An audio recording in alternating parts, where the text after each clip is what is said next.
Hello प्यारे बच्चों, क्या हाल चाल है आप सभी के डियर स्टूडेंट्स। नवदीप सर की फिजिक्स की क्लास में आप सभी का स्वागत है प्यारे बच्चों।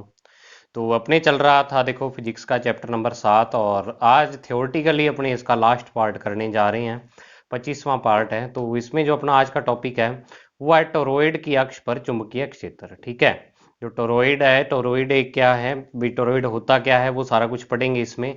और उसकी अक्ष पर अपने या उसके केंद्र पर, सही तो यहाँ पर केंद्र होना चाहिए कि उसकी केंद्र पर अपने क्या करेंगे, चुंबकीय क्षेत्र का मान ज्ञात करेंगे। ठीक है। तो देखिए चलो स्टार्ट करते हैं आज की वीडियो बच्चों एक नई एनर्जी के साथ। तो देखो बच्चों, ये अपना टॉपिक है टोरॉइड। ठीक है। तो सबसे पहले टोरॉइड होता क्या है, जैसा कि आपको यहाँ सामने डायग्राम में पता लग रहा होगा कि टोरॉइड क्या चीज होती है। देखने में आपको एक क्या है, वृत्ताकार लग रहा है, वृत्ताकार कोई चीज है। तो सबसे पहले इसकी परिभाषा देखो कि यह एक बहुत अधिक त्रिज्या व कम मोटाई की वृत्ताकार खोखली वलय पर जब तांबे के विद्युत रुद्ध तार एक समान रूप से लपेट दिए जाते हैं तो यह व्यवस्था टोरॉइड कहलाती है।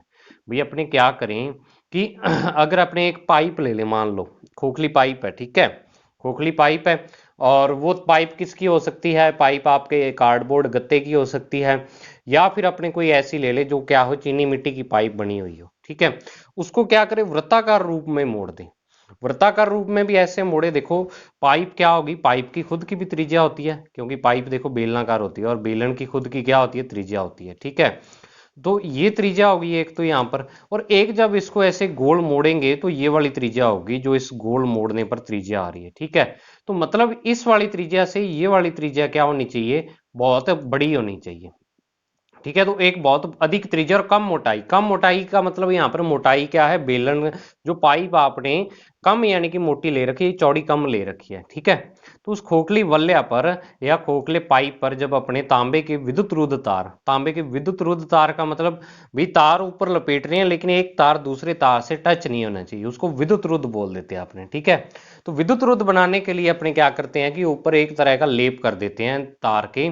तो उससे क्या हो जाता है कि एक तार दूसरे से टच नहीं होता, मतलब जो अपना सर्किट है ना वो शॉर्ट सर्किट नहीं होता। तो यह व्यवस्था क्या कहलाती है, टोरॉइड कहलाती है। ठीक है। इसको टोरॉइड बोल देते हैं। आपने पिछला जो टॉपिक है वो परिनालिका पढ़ा हुआ है। ठीक है। तो अब परिनालिका में क्या है कि जब एक लंबी परिनालिका को वृत्ताकार मोड़कर उसके दोनों सिरों को आपस में मिला दिया जाता है तो यह एक टोरॉइड बन जाता है। भाई आपको क्या है, अब सिंपल समझना हो कि टोरॉइड क्या चीज होती है, तो एक लंबी परिनालिका ले लो, काफी लंबी, लंबाई उसकी काफी ज्यादा हो, उसको मोड़ के गोल बना दो आप और दोनों सिरों को आपस में जोड़ दो तो वो क्या बन जाएगा, एक टोरॉइड बन जाएगा।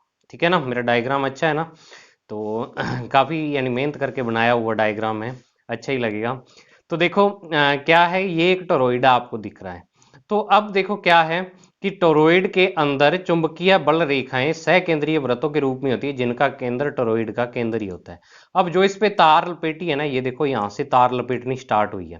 तो ऐसे ऊपर इसके क्या है, ये फेरों में तार लपेट रखी है, ये तार लपेटी हुई है। ठीक है। तो इस तरह से तार के फेरे बनते हैं। तो अब इसमें क्या होता है कि जब टोरॉइड के अंदर जो चुंबकीय क्षेत्र होगा ना यहाँ पर, वो क्या होगा, सकेंद्रीय वृत्तों के रूप में, ऐसे इसके अंदर चुंबकीय क्षेत्र होगा ऐसे। ठीक है। वृत्त बनेंगे और उनका केंद्र क्या होगा, जो इस टोरॉइड का केंद्र है वही क्या होगा, इनका केंद्र होगा। और नेक्स्ट है टोरॉइड की माध्य त्रिज्या आर बराबर R1 + R2/2। अब देखो अपने क्या है, जनरली टोरॉइड की क्या होंगी, दो त्रिज्याएं होंगी। एक तो ये त्रिज्या अंदर वाली, ठीक है, और एक ये क्या है, बाहर वाली त्रिज्या होगी, बड़ी त्रिज्या। तो वैसे क्या है कि जो R1 और R2 है इनमें ज्यादा फर्क नहीं होता, क्योंकि ये वाली जो पाइप आपने ले रखी है ना, ये ज्यादा क्या है, चौड़ी नहीं होती है, पतली ही पाइप होती है। लेकिन फिर भी थोड़ा सा डिफरेंस होता है R1 और R2 के बीच। तो अपने यहाँ पर एक माध्य त्रिज्या परिभाषित कर देते हैं, ज्यादा उलझन में नहीं पड़ते, कि टोरॉइड के लिए जो माध्य त्रिज्या होती है वो दोनों का माध्य निकाल लेते हैं। अभी R1 + R2/2 कर लेते हैं अपने, जिससे क्या आ जाएगी अपने पास, टोरॉइड की माध्य त्रिज्या आ जाएगी। समझ आई। और यही अपने कैलकुलेशन में काम करते हैं, काम लेते हैं। माध्य त्रिज्या वैसे इस कारण निकालते हैं ताकि सूत्र अपना आसानी से निकल जाए, आसान सूत्र निकल जाए। नेक्स्ट है, टोरॉइड के बाहर स्थित सभी बिंदुओं पर चुंबकीय क्षेत्र का मान शून्य होता है। मतलब टोरॉइड के क्या है, अंदर ही चुंबकीय क्षेत्र होता है, अंदर वाले भाग में ही। लेकिन जो इसके बाहर अगर कहीं पर भी बिंदु ले लोगे तो वहां बाहर क्या हो जाएगा, चुंबकीय क्षेत्र का मान 0 होगा टोरॉइड के लिए। प्रैक्टिकली चीज है, ये देखी हुई चीज है, उसी के बेस पर आपको ये सारी चीजें एक्सप्लेन की हुई हैं। समझ आई बात इतनी। अब नेक्स्ट है टोरॉइड के लिए चुंबकीय क्षेत्र का सूत्र निकालना। तो टोरॉइड के लिए आपको एक चीज याद होनी चाहिए कि टोरॉइड के क्या होता है, ओनली अंदर वाला भाग, जो अंदर वाला भाग ये वाला कवर हो रहा है, इसके अंदर ही चुंबकीय क्षेत्र होता है।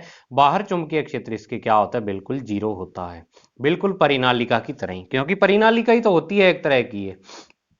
अब नेक्स्ट है कि टोरॉइड के लिए चुंबकीय क्षेत्र की गणना। तो गणना कैसे करेंगे, देखो कि चित्रानुसार एक टोरॉइड जिसकी आंतरिक और बाह्य त्रिज्या R1 और R2 है, आंतरिक और बाह्य त्रिज्या R1 R2 है, तो इसकी माध्य त्रिज्या R बराबर R1 प्लस R2 बटा 2 होगी।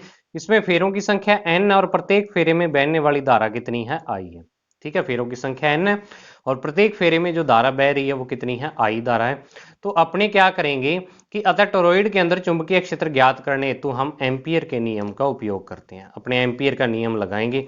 एम्पियर का नियम क्या है कि एक बंद पथ बनाओ, उस बंद पथ के क्या होगा, रेखीय समाकलन जब कर देंगे, चुंबकीय क्षेत्र का रेखीय समाकलन, वो उस बंद पथ से गुजरने वाली धाराओं और निर्वात की विद्युतशीलता म्यू जीरो गुणनफल के क्या होता है, बराबर होता है।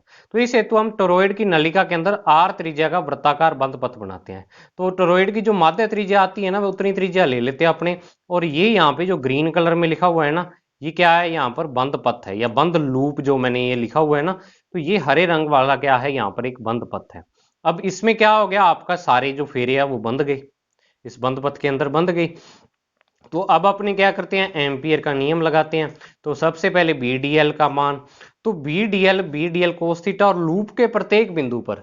अब आप कहोगे कि सर यहाँ पर अपने जो बी और डी एल आपने समांतर कैसे लिया हुआ है, तो बच्चों ये 3D का खेल है, आप इसको गूगल सर्च कर सकते हो, 3D में आपको वहां पर पता लग जाएगा।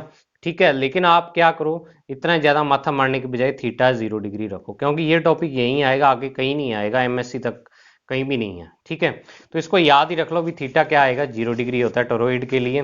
और होता कैसे है कि सकेंद्रीय वृत्तों के रूप में आपका बंद पथ और सकेंद्रीय वृत्तों के रूप में चुंबकीय क्षेत्र है, इससे आप याद रख सकते हो। भाई जब दोनों का पथ ही एक है तो दोनों क्या है, एक दूसरे के समांतर ही चल रहे हैं, तो समांतर होंगे एक दूसरे के। समझ आई बात, बी और डीएल। तो थीटा 0 डिग्री कोस थीटा 1, तो बी डीएल का जब समाकलन करेंगे, बी अब क्या है, पूरे पथ पर, यानी यहाँ पर बी का मान क्या है, समान है बंद लूप पर, क्योंकि बंद लूप वृत्ताकार है और वृत्त का प्रत्येक बिंदु केंद्र से समान दूरी पर होता है। ठीक है, जो परिधि का प्रत्येक बिंदु है, तो बी इंटू क्या आ जाएगा, 2 पाई आर आ जाएगा। ये तो स्टार्टिंग से सेम चल रहा है, जब से एम्पियर का नियम अपने स्टार्ट किया ना बच्चों, तब से ये चीज सेम चल रही है, इसमें कोई चेंज नहीं आया। अब सिग्मा आई का मान निकालेंगे, तो सिग्मा आई का मान कैसे निकालेंगे कि टोरॉइड में प्रत्येक फेरे में बहने वाली धारा कितनी आई है, तो एन फेरों में बहने वाली धारा एन आई हो जाएगी। ठीक है, अब देखो होता क्या है, सिग्मा आई होता है कि जो आपने बंद पथ लिया है उसमें से गुजरने वाली कुल धारा। ठीक है, तो अब कुल धारा सिग्मा आई बराबर एन आई आ गया आपके पास। तो समीकरण 2 और 3 से मान क्या कर देते हैं, एक में रख देते हैं, तो बी इंटू 2 पाई आर बराबर क्या आ गया, म्यू नोड एन आई, और बी बराबर आ गया mu naught N upon 2 pi R into I. अब 2 पाई आर क्या है, जो आपका टोरॉइड है उसकी लंबाई या उसकी परिधि। ठीक है, तो यहां पर इसको अपने लिख देते हैं स्मॉल एन यहाँ पर है एन बटा 2 पाई आर, इकाई लंबाई में फेरों की संख्या। भी टोरॉइड की जो इकाई लंबाई है उसमें कितने फेरे हैं, वो फेरों की संख्या क्या है, ये अपने को स्मॉल एन बताता है। तो ये टोरॉइड के लिए सूत्र है। तो देखो आप एक चीज यहाँ पर आपको पता लग रही होगी कि जो परिनालिका के लिए और टोरॉइड के लिए सूत्र एक जैसा ही है।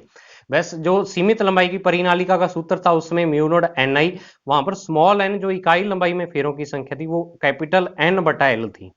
ठीक है, लेकिन यहां पर क्या है, कैपिटल एन बटा 2 पाई आर है, बस इतना ही फर्क है और कोई फर्क नहीं है। ठीक है, बाकी सारी चीजें सेम है टोरॉइड के लिए और इसके लिए परिनालिका के लिए। ठीक है, वहां पर बस थोड़ा सा डेरिवेशन अलग था, लेकिन फॉर्मूले म्यू नॉट एन आई और म्यू नॉट एन आई दोनों में थोड़ा सा इतना फर्क है भी, टोरॉइड के लिए एन बटा 2 पाई आर है, यहाँ पर अपने उसकी क्या लेंगे, परिधि लेंगे।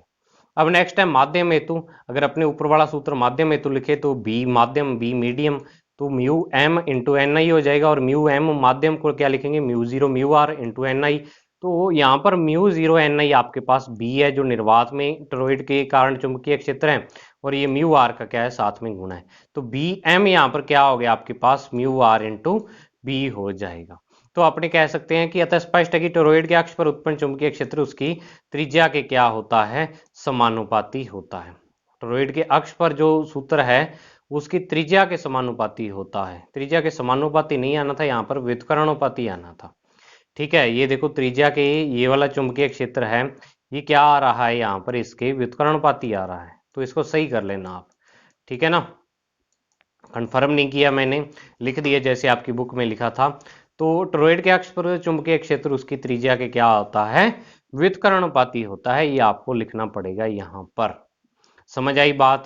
तो अब ये क्या है, टोरॉइड के कारण चुंबकीय क्षेत्र का सूत्र है। तो ऐसा ये क्या है, टोरॉइड और परिनालिका दोनों ही इंपॉर्टेंट टॉपिक है, और सबसे यानी ज्यादा इंपॉर्टेंट टॉपिक है वो यहाँ पर परिनालिका है आपके पास, मोस्ट मोस्ट इंपॉर्टेंट टॉपिक, ठीक है। ये टॉपिक भी इंपॉर्टेंट है। और जब भी आपसे एम्पियर नियम में से क्वेश्चन पूछा जाएगा, या तो एम्पियर नियम का कथन पूछते हैं सीधे ही 1 या 2 नंबर में, और अगर ये क्या आए साथ में आए तो आपसे ये पूछेंगे कि एम्पियर नियम का कथन लिखो, और एम्पियर नियम की सहायता से किसी अनंत लंबाई की या सीमित लंबाई की परिनालिका के लिए चुंबकीय क्षेत्र की गणना करो, या टोरॉइड के लिए चुंबकीय क्षेत्र की गणना करो। ऐसे इकट्ठा आ जाता है क्वेश्चन ये वाला, ठीक है। तो ये आपका बच्चों था क्या, एम्पियर का नियम और एम्पियर के नियम के अनुप्रयोग अलग अलग जगहों पर। तो इस टॉपिक में इतना ही है। अब यहाँ पर आपका ये वाला चैप्टर होता है बिल्कुल कंप्लीट थ्योरेटिकल पार्ट, इसके न्यूमेरिकल बचे हैं अभी, न्यूमेरिकल अपने करेंगे एक वीडियो में। तो इसके जितने एमसीक्यू हैं और जितने छोटे क्वेश्चन हैं वो सारे अपने करेंगे, और बाकी अगर एक वीडियो में कंप्लीट हुए न्यूमेरिकल तो एक में, नहीं तो 2 वीडियो में इनको कंप्लीट कर लेंगे, ठीक है। तो आज की वीडियो में बच्चों इतना ही, मिलते हैं नेक्स्ट वीडियो में, तब तक के लिए thank you, have a nice day dear students.